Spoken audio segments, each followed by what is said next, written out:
Assalamualaikum warahmatullahi wabarakatuh. Perkenalkan saya Afifah Putri Ramadhani, nomor pokok mahasiswa 2008-131 dari program studi akuntansi Fakultas Ilmu Sosial dan Humaniora. Assalamualaikum warahmatullahi wabarakatuh.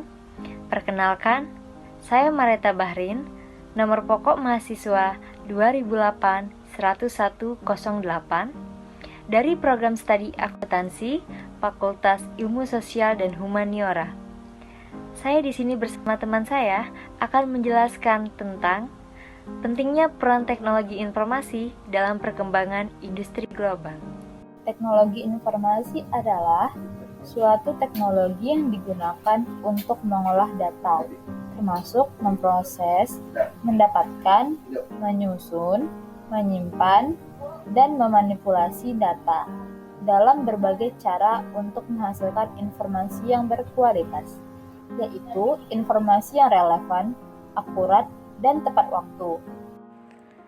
Perkembangan teknologi informasi atau yang dikenal dengan sebutan TI telah memacu cara baru bagi organisasi dalam menjalankan bisnis. TI telah menjadikan kegiatan-kegiatan bisnis menjadi lebih cepat, mudah, dan efisien.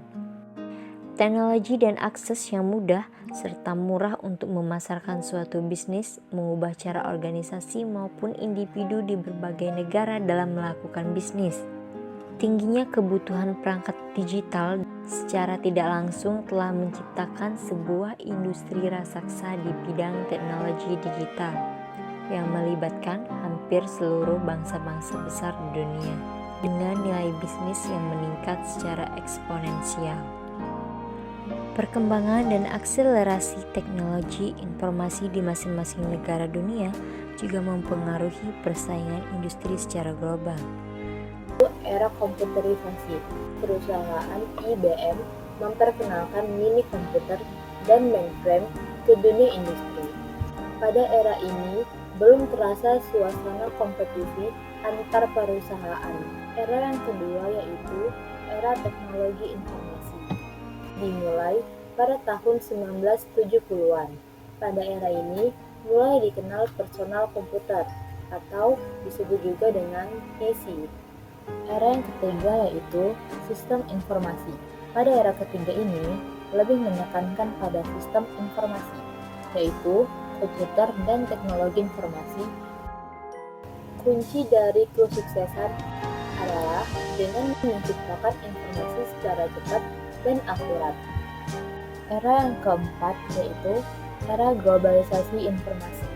Pada era ini, di negara maju telah terciptanya produk aplikasi yang berbasis objek atau Object Oriented Programming (OODBMS) atau Object Oriented Database Management System dan aplikasi yang lainnya.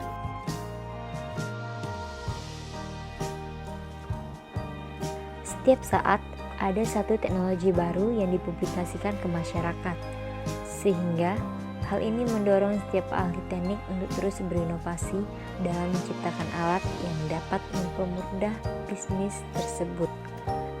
1. Privasi data. Cyber security merupakan salah satu faktor penting yang dapat digunakan untuk berbagai industri dalam mengurangi jumlah kejadian penyadapan yang dapat terjadi. 2. Perangkat umum dan jaringan. Dengan menggunakan jaringan, perangkat teknologi seperti smartphone dapat terhubung dengan benda-benda di sekitar, seperti mobil dan rumah. Yang ketiga, 3D printing. 3D printing merupakan proses untuk menciptakan objek tiga dimensi dari berbagai media digital. Teknologi ini diperkirakan akan semakin banyak digunakan ke depannya. Selanjutnya, yang keempat yaitu cloud computing. Berbagai perusahaan skala besar seperti Facebook dan Amazon terus berinovasi dalam menciptakan basis data dan layanan cloud yang memiliki kapasitas yang besar. Yang kelima, wearable technology. Penggunaan wearable display dalam bentuk gelang atau jam tangan. 6. Penggunaan robot seperti produksi otomotif melainkan juga pekerjaan sederhana dalam bidang pelayanan konsumen. Diperkirakan di masa depan penggunaan tenaga robot akan menggantikan tenaga manusia. Yang ketujuh, business analytics, alat yang digunakan untuk mengeksplorasi berbagai data perusahaan untuk mendapatkan suatu panduan yang bisa memaksimalkan proses bisnis. Selanjutnya, atau yang terakhir, yaitu dampak teknologi dan globalisasi dalam bisnis. Biaya untuk transaksi bisnis yang lebih murah, peraturan pemerintah dalam bisnis global, dan peningkatan infrastruktur komunikasi antar berbagai negara. Seiring dengan berkembangnya kebutuhan masyarakat semakin tinggi akan aplikasi yang berspesifikasi tinggi. Beberapa dampak tersebut antara lain pembelian produk dengan harga yang lebih murah, dampak pada pengelolaan bisnis dan merek bisnis, berkembangnya inovasi bisnis dari berbagai individu,